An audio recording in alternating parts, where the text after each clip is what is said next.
여러분은 어떤 선택을 하시겠습니까? 이상으로 인생 철학이었습니다. 철학이 있는 당신의 삶을 응원합니다.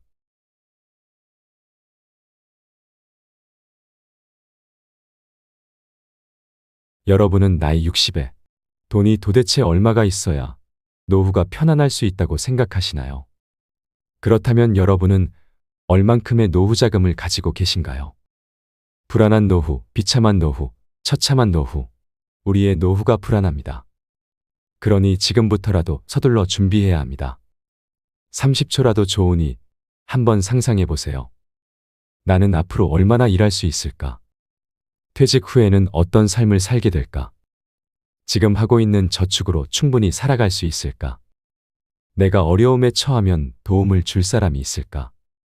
미래에 닥쳐올 우리의 삶에 하류노인이 있습니다. 하류노인이란 무엇일까요? 그것은 빈곤으로 고통받는 고령자를 말합니다. 과로 노인이라고도 말하는데요. 고령자의 빈곤은 그저 남의 일이 아닙니다. 그들이 죽기 직전까지 일할 수밖에 없게 된 이유는 무엇일까요? 평생 단 한 번도 제대로 쉬지 못한 그들의 삶.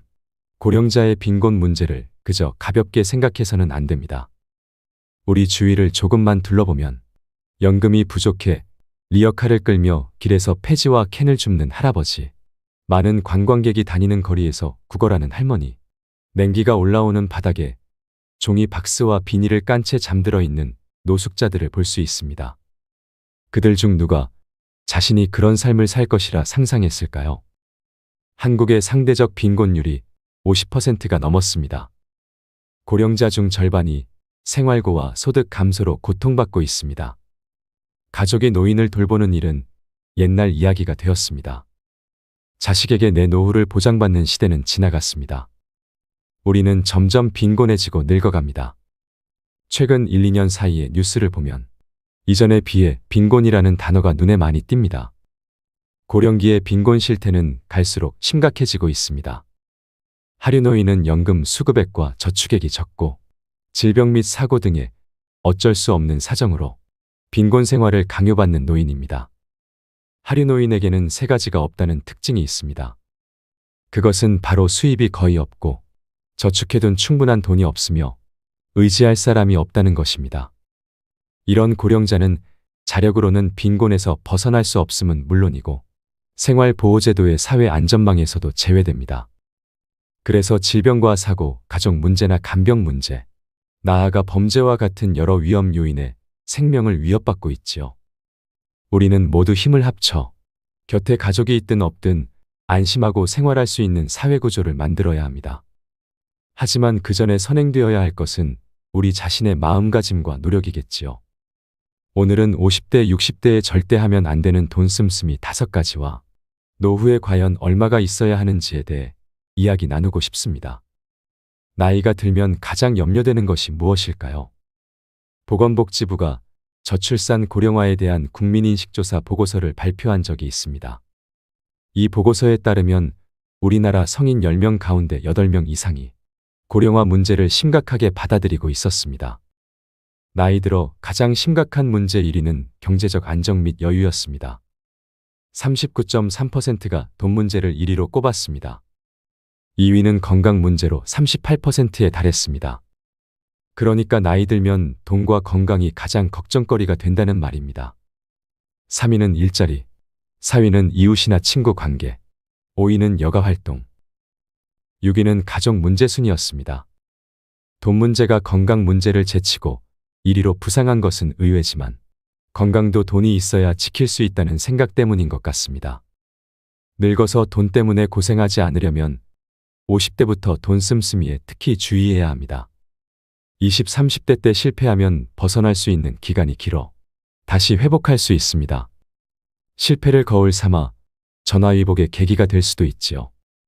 그러나 50대가 넘으면 장기적인 수입을 기대할 수 없기 때문에 회복이 거의 불가능합니다. 50대가 지나면 정년 퇴직이 가까워집니다. 안정적인 수입을 기대하는 기간도 짧습니다. 요즘에는 수명이 늘어나 정년 후에도 재고용 제도를 활용하여 일하고 싶다는 사람이 많습니다. 하지만 재고용되어 일한다고 해도 수입은 현저하게 떨어질 것입니다. 50대 이후에는 적절한 돈 씀씀이에 실패할 경우 이를 만회할 시간적, 금전적 여유가 없습니다. 50대가 되면 직장에서 위치도 가장 정점에 있고 수입도 많습니다. 은퇴를 하면 상당한 퇴직금도 목돈으로 수중에 들어옵니다. 그러나 언제까지 살지, 앞으로 어떤 일이 벌어질지 몰라 불안해하는 게 사람의 심리입니다. 그래서 수중에 있는 돈을 굴리고 싶어집니다. 이때를 조심해야 합니다. 퇴직한 지 얼마 안 되는 60대 A씨는 퇴직금 등으로 수중에 1억 5천만 원의 자금이 생겼습니다. 처음에는 은행 3곳에 분산 투자에 넣어 두었습니다. 이자가 낮아 자금을 굴려볼까 고민하던 차에 은행 직원이 이율이 높고 6개월 단위로 단기 투자할 수 있는 독일 국채상품 DLF 투자를 권유했습니다. DLF란 말은 들어보지도 못한 생소한 투자 상품이지만 은행 직원이 하도 안전하고 이율도 높다고 투자를 권유하기에 다른 은행에 넣어둔 자금까지 끌어와 몽땅 투자를 하고 말았습니다. A씨는 걱정이 되어 은행 직원에게 괜찮겠냐고 몇 번이나 물었지만 걱정 마시라. 돈 있는 사람들은 이렇게 돈을 번다고 안심시켰습니다. 상품 설명서에는 원금을 모두 잃을 수 있다는 내용이 있지만 빼곡하게 적힌 설명서를 모두 꼼꼼하게 읽어보는 사람은 거의 없습니다. 은행 직원의 말이니 믿고 투자하는 사람이 대부분입니다. A씨는 결국 투자 실패로 원금의 60%를 잃고 불안한 나날을 보내고 있습니다. 해외 금리 연계 DLF 등에 투자한 사람 중에는 이처럼 은행 직원이 전액 손실 가능성을 제대로 설명하지 않았고 적극적으로 투자를 권유했다고 하소연하는 사람들이 많습니다. 이러한 생소한 투자 상품에 투자한 사람은 65세 이상 고령층이 50%에 달했습니다. 이 자금 상당 부분은 노후 자금인 것이죠. 각 연령대 중에서 자산을 가장 많이 가지고 있는 연령층이 50대, 60대이지만 돈에 대한 불안은 가장 큽니다. 노후 생활에 대한 걱정 때문입니다. 그래서 투자에서 돈을 굴리려는 욕망이 강합니다. 문제는 금융회사들도 이들의 심리를 훤히 꿰뚫어보고 있다는 것입니다. 자금은 많은데 돈에 대한 불안감이 가장 큰 50대, 60대는 금융회사로서는 최고의 타겟입니다. 금융회사는 수수료로 먹고 삽니다. 저위험 상품은 수수료가 높지 않기 때문에 수수료가 높은 고위험 상품을 누군가에게 팔아야 합니다. 이때 가장 좋은 타겟이 50대, 60대 투자가입니다. 금융회사 영업맨들도 수수료가 높은 고위험 상품을 팔면서 원금 손실에 대한 위험성을 대충 얼버무립니다. 대신 높은 수익에 대한 기대감만 부풀리는 경우가 대부분입니다. 첫째, 고위험 상품이나 내가 잘 모르는 분야에서 재테크를 하지 마세요. 상품에 대한 지식이 전혀 없는 50대, 60대 투자가들은 섣불리 고위험 상품에 투자했다가 소중한 노후 자금을 잃는 경우가 다반사입니다. 그러니까 50대, 60대가 되면 투자해서 돈을 벌겠다는 생각 자체를 아예 버리는 것이 좋습니다. 정 투자하고 싶으면 자신이 직접 공부해서 전체 자금의 30% 내에서 원금 손실을 감수하고 투자해야 합니다. 돈에 대한 욕심은 결국 화를 부릅니다. 둘째, 생명보험은 해약하는 것이 좋습니다. 생명보험은 어리석은 사람이 사는 복권과 비슷하다고 합니다. 보험회사가 챙기는 수수료가 꽤 높습니다. 생명보험은 자신이 아니라 남은 가족 때문에 가입합니다. 자신이 죽을 경우 남은 가족을 생각하는 것 자체는 훌륭합니다. 하지만 60대가 되면 자녀들도 성인입니다. 성인이 된 자식 걱정 때문에 생명보험에 든다는 것은 넌센스입니다. 셋째, 자식과 손자에 대한 과잉원조를 하지 말아야 합니다. 돈이 아주 많다면 모르겠지만 노후 자금이 걱정되는 상황에서 자식과 손자에 대한 사랑 때문에 과잉 원조를 하는 것은 노후 생활에 악영향을 끼칩니다. 퇴직금 등으로 모은 자산은 노후에 비참하고 가난한 생활을 피하기 위해 꼭 남겨둬야 합니다. 노후에 가난해지는 3가지 원인은 첫 번째는 자녀, 두 번째는 황혼이혼, 세 번째는 의료 및 간병비라고 합니다. 그 중에서도 많은 노후 전문가가 부부의 노후를 갉아먹는 가장 위험한 요인을 자녀 리스크로 뽑았습니다. 왜 그럴까요? 우리나라 부모들은 학비는 물론이고 졸업한 후에도 자녀에게 아낌없는 지원을 해주기로 유명합니다. 아이를 키우면서 드는 기본적인 양육 비용에 학비, 사교육비 등 정말 많은 비용이 나갑니다. 아이를 위해 일찍부터 빚을 지는 사람도 적지 않지요. 그뿐일까요? 졸업 후 결혼이라도 하면 예식 비용부터 살림살이, 전세 내지는 조그만 집이라도 사줘야 된다고 생각하는 사람도 많습니다. 여유롭지도 않으면서 대출을 받아서까지 마련해 주기도 합니다. 기둥뿌리가 하나씩 넘어가는 거죠. 이 정도로 끝나면 다행인데 혹여라도 자녀가 사업을 하겠다거나 사업에 실패하거나 이혼을 하기라도 하면 또 애써 세운 기둥을 뽑아 도와줍니다. 요즘에는 부모를 떠나지 않고 얹혀 사는 자녀도 많습니다. 캥거루족이라고도 하죠. 보건복지 포럼과 통계청의 자료를 보면 나이대별로 부모와 동거하는 캥거루족이 얼마나 많은지 알 수 있습니다. 30대는 무려 50% 이상, 40대는 44%가 부모가 살고 있습니다. 이는 부모에게 매우 큰 부담이죠. 돈을 벌어 부모에게 용돈을 줘도 부족할 나이에 자식을 부모가 계속 지원해야 하니까요. 노후 자금을 모을 겨를도 없을 겁니다.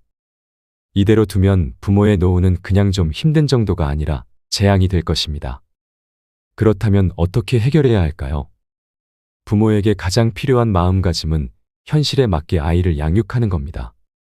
물론 내 자식에게 이것저것 다 해주고 싶은 부모의 마음은 당연하지만 반드시 노후 자금을 확보하고 남은 돈으로 자녀의 결혼 자금이나 주택 자금을 보태주시길 바랍니다. 그리고 아이들이 어릴 때부터 경제적 자립에 대해 알려줘야 합니다. 강하게 키우는 거죠. 제가 아는 지인은 아이들이 중학생 때부터 너희들이 대학교에 들어가면 부모의 지원은 끝이다. 너희들이 벌어서 학교 다녀라. 직장도 가고 집도 구하고 다 알아서 해야 한다고 말했다고 합니다. 그래서 그런지 두 자녀 모두 일을 당연하게 받아들이고 20살부터 아르바이트해서 학비도 해결하고 직접 돈을 모으고 대출받아서 결혼도 하고 집도 구했다고 하네요. 부모 마음에서 쉽지 않은 행동이지만 자녀에게 부모의 행복한 노후를 보여주기 위해서 꼭 필요합니다. 자녀가 커가면서 50대, 60대부터는 가계를 무조건 슬림화해야 합니다. 현역처럼 돈을 지출하면 안 됩니다. 50대, 60대 때 자산운용에 실패해서 70대에 파산하게 되면 오히려 자식들에게 큰 부담이 됩니다. 자식들에게는 돈이 아니라 지혜를 남겨줘야 합니다. 넷째, 50대, 60대는 자신에 대한 위로성 사치를 조심해야 합니다. 30년 이상 직장 생활을 하다 은퇴를 하면 인생이 허무해집니다. 이때 그동안 고생했던 자신을 위로하고 싶은 충동이 생깁니다. 아무짝에도 필요 없지만 그동안 갖고 싶었던 외제차에 수천만 원을 쓰는 사람도 있습니다. 인생 뭐 있냐 하면서 잠시의 기분에 따라 1,000만 원이 넘는 크루즈 여행을 떠나는 사람도 있습니다. 물론 금전적인 여유가 되면 이렇게 즐기며 사는 것도 좋겠지만 노후 자금 걱정을 하면서도 순간적인 충동 때문에 일을 저지르는 사람들이 의외로 많습니다. 퇴직금을 전제로 한 자신에 대한 사치는 노후 파탄으로 이어진다는 사실을 알아야 합니다. 노후에는 생각지도 못한 지출이 생깁니다. 그중 대부분이 의료비입니다. 평생 의료비의 절반 이상을 70대 이후에 쓰게 됩니다. 퇴직금은 회사에서 주는 보너스가 아닙니다. 어디까지나 자신이 일을 하여 번 급여의 일부분입니다. 이런 소중한 퇴직금을 함부로 낭비하면 노후 생활을 감당하기 힘들어집니다. 나중에 남의 도움이 필요할 때가 되면 실버타운이나 요양원에도 들어갈 수 있습니다. 이럴 때 필요한 막대한 비용을 자식들에게 손 내밀 수도 없는 노릇입니다. 다섯째, 나이 들어서 무리해서 자가용을 사는 것은 신중하셔야 합니다. 저는 노후에는 되도록 대중교통을 이용하는 것이 좋다고 생각합니다. 퇴직 후 현실적으로 가장 먼저 없애야 할 것을 하나만 꼽으라고 한다면 자가용이라고 말하는 노후 전문가들이 많습니다. 젊었을 때야 운전이 재미있지만 나이 들어서는 좀 힘듭니다. 나가면 교통체증에 주차 문제에 요즘은 주차비도 부담스럽습니다. 10분에 1,000원이 넘는 곳도 많아서 한두 시간만 주차해도 10,000원이 훌쩍 넘어가죠. 이런저런 고민 탓에 나갈 때마다 고민이 되는데요. 요즘 노인분들의 70에서 80%는 대중교통을 많이 이용하신다고 합니다. 그 이유가 내 차를 이용하기 부담스러워서라고 하는데요. 자가용을 이용하면 매달 나가는 지출이 얼마나 될까요? 여러분은 꼼꼼히 계산해 보신 적 있으신가요? 자가용을 소유하면 나가는 고정비와 변동비가 있죠. 이와 관련해서 서울시에 거주하는 1000명을 대상으로 조사한 것을 살펴봤는데 매달 약 78만 원이 나간다고 합니다. 어쩌다 속도 위반이나 주차 딱지라도 떼면 과태료 나오고 술 약속이라도 있는 날에는 대리비도 나갈 테니 한 달에 관련 비용만 100만 원은 좋게 들어갈 수도 있습니다. 지출 비용이 어마어마하죠. 내가 소득이 있을 때야 어찌어찌 부담할 수 있겠지만 퇴직 후에는 자동차를 갖고 있는 것만으로도 부담스러워집니다. 그리고 늘어나는 부담이 있죠. 바로 교통사고 위험률입니다. 노인 운전자의 교통사고 추이를 보면 매년 사고 건수가 크게 늘어가고 있는 것을 확인할 수 있습니다. 단순한 찰과상 정도로 끝나지 않고 큰 사고나 사망으로 이어지는 경우도 꽤 많아지고 있다고 합니다. 차를 팔면 매우 불편하지 않을까 고민하는 분들도 많겠지만 실제로 행동에 옮긴 분들은 여러모로 생활이 편해졌다고 말합니다. 공통으로 이런 것들이 있습니다. 첫 번째, 지출이 절약됩니다. 은퇴 후 우리가 처리해야 할 우선순위는 빚 청산입니다. 2021년 통계청에서 발표한 개인사업자 부채를 보면 매년 평균 대출 비율이 더 높아지고 있습니다. 평균 1억 7천만 원이라고 하는데요. 나이대별로 보면 40대, 60대의 대출 비율이 가장 높고 70대 이상도 적지 않죠. 40대, 50대 초중반까지는 괜찮겠지만 은퇴 후에는 매달 나가는 이자의 원금까지 감당하기 힘들어집니다. 그래서 만약 대출이 있다면 차에 들어가는 고정비, 변동비를 아껴서 빚을 갚는 게 가장 중요합니다. 은퇴 후 자가용을 없애는 것에 이로운 점. 두 번째는 건강 개선입니다. 남녀노소 상관없이 많은 전문가가 최고의 운동으로 걷기를 추천합니다. 노년에는 더욱 그렇죠. 보생화사라는 말도 있습니다. 걸으면 살고 누우면 죽는다. 물론 차가 없으면 처음에는 굉장히 불편할 것입니다. 차가 없으면 많이 걸을 수밖에 없기 때문입니다. 하지만 이 부분이 처음에는 불편하더라도 건강해지는 것을 몸으로 느끼게 되면 생각이 달라질 것입니다. 건강의 차이가 인생의 차이다라는 말이 있습니다. 50대, 60대에도 하고 싶은 것들이 정말로 많습니다. 몸만 따라주면 뭐든지 하고 싶고 해낼 수 있을 것 같은데 건강이 안 좋으면 아무것도 할 수가 없습니다. 세 번째는 자기 개발입니다. 많은 노인분들이 직장에 다닐 때는 공부할 시간이 없었다고 합니다. 너무 바쁘고 여유도 없었으니까요. 그런데 대중교통을 이용하면 그런 시간을 확보할 수 있습니다. 조금 불편한 대신 내 시간을 갖게 되는 거죠.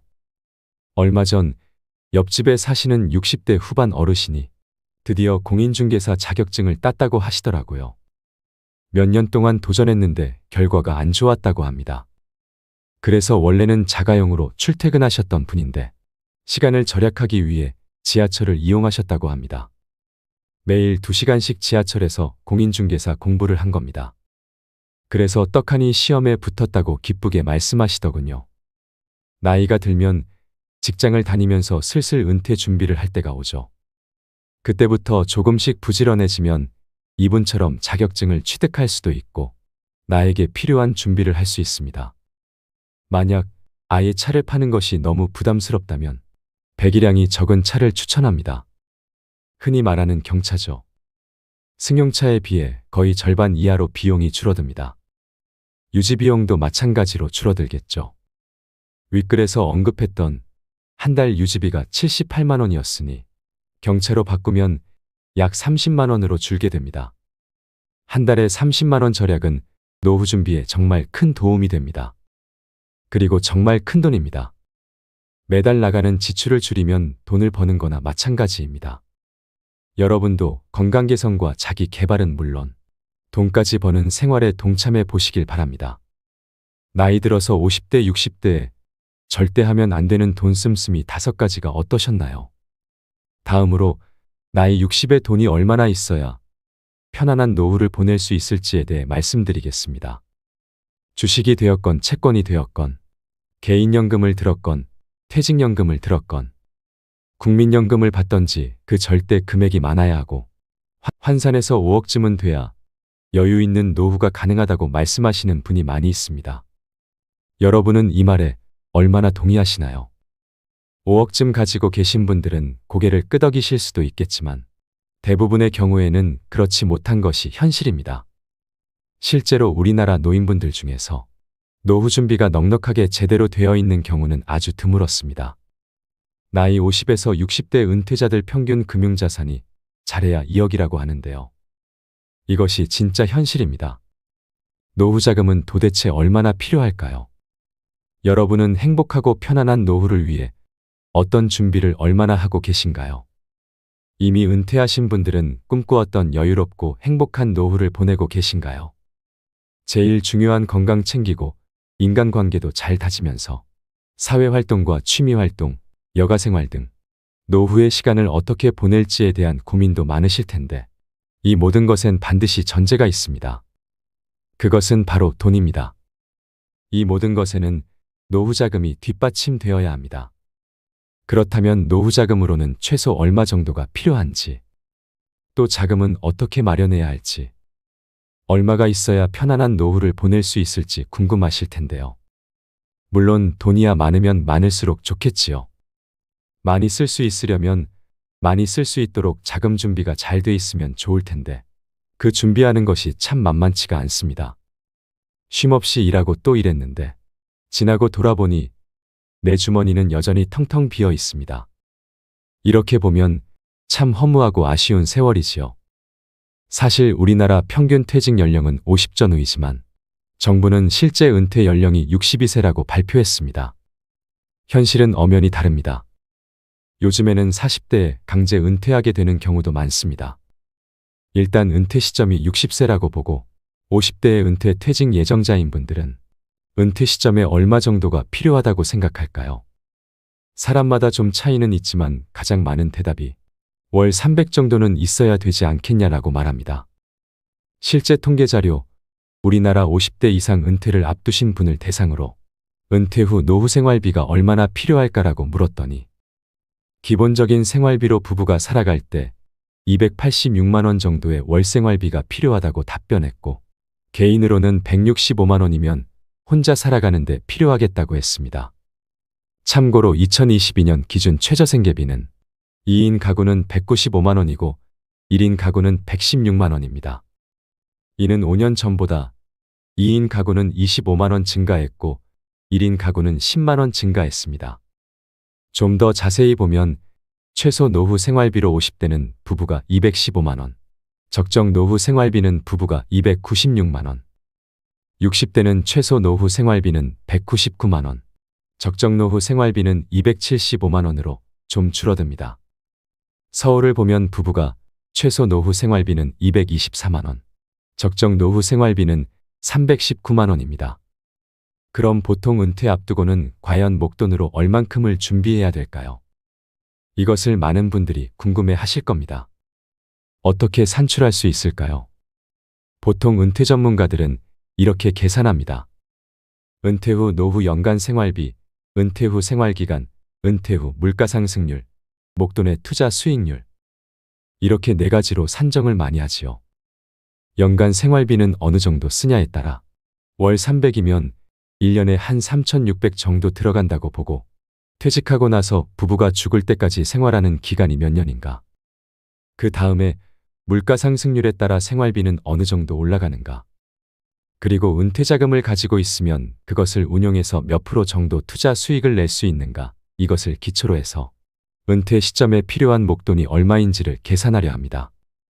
요즘에는 1년 정기예금 금리가 5% 이상까지 상승했지만 투자 수익률을 4% 정도로 잡고 평균 수명이 84세 가까이 되지만 10년마다 1년씩 늘어나니 60에 은퇴하고 이후에 30년을 더 산다고 가정하여 계산해보면 연간 노후 생활비 3,600 정도를 쓴다 하고 우리나라 과거 30년간 소비자 물가 상승률 평균이 3.5%이므로 생활비가 매년 물가 상승률에 맞춰서 3.5%씩 증가한다고 가정하고 투자 수익률이 4%, 은퇴 후 생활기간은 30년 정도로 잡아서 단순 계산을 해보면 10억에 가까운 정도의 자금이 필요하다고 산출됩니다.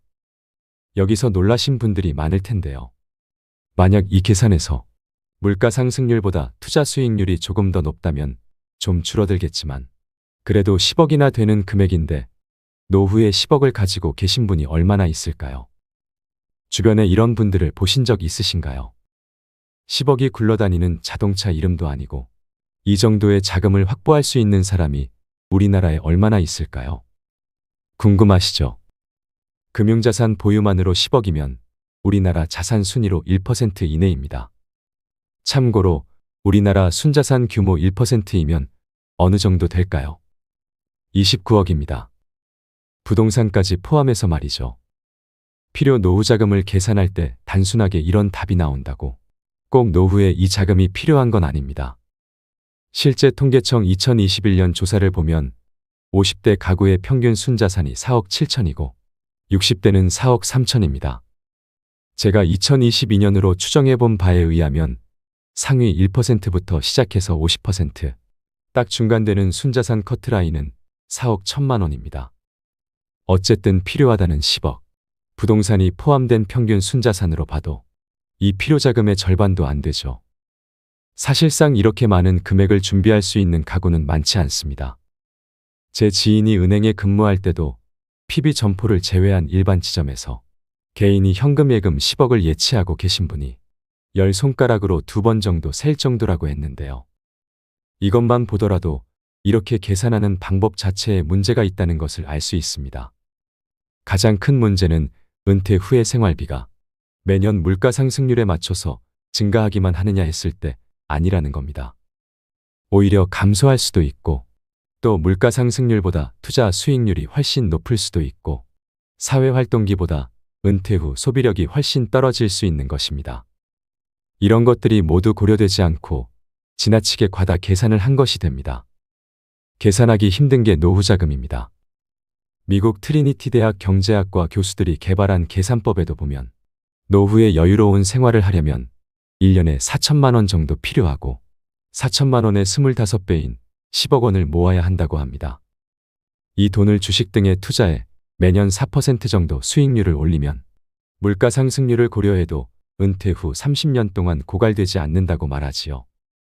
얼핏 들으면 명쾌하고 합리적인 계산법처럼 보이지만 그러나 평범한 사람들은 퇴직하기 전에 1, 2억 만지기도 어려운데 10억을 어떻게 만들 수 있을까요? 매월 100만 원씩 넣어 연 4% 수익률로 펀드에 굴릴 경우 10억 원을 만들려면 38년이 걸립니다. 매월 50만 원씩이면 무려 106년입니다. 그런데 연 4% 수익률도 장담할 수 없습니다. 그동안 주식시장은 10년 중 5년이 침체기라 자칫 펀드 만기와 은퇴 시점이 맞물릴 수 있습니다. 요즘 같은 증시 침체기에 가장 고통받는 사람이 노후자금을 주식이나 주식형 펀드에 넣어둔 노후생활자라고 합니다. 또한 노후생활비를 계산하는 방법에도 문제가 있습니다. 은퇴 전체 기간에 기초생활비 얼마가 필요하고 여유롭게 생활하려면 얼마 든다 하는 식으로 생활비를 산출하는데 이는 노후자금 목표를 필요 이상으로 부풀려 좌절감만 안겨줍니다. 10억이라는 금액, 이렇게 너무 많은 금액을 말하면서 노후 준비를 하는 사람에게 겁만 주고 공포감을 조성하고 있는 실정입니다.